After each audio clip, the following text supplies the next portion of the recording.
Hi friends. So ఈరోజు 13th November 2024 share market చూసారా, 218.75 points పడిపోయింది.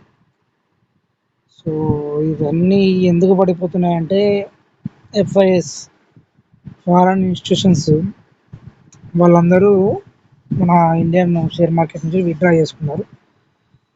సో దానివల్ల చాలా దారుణంగా పడిపోయింది మార్కెట్. సో ఇక్కడ చూసినట్టయితే మనకు టుడేస్ లో టుడే లో వచ్చేసి మీకు 23,632. ఓకేనా. So today's high 23,873 rupees 0.60 60 points. So 52 weeks లో అంటే 1 year బ్యాక్. సో 19,414.75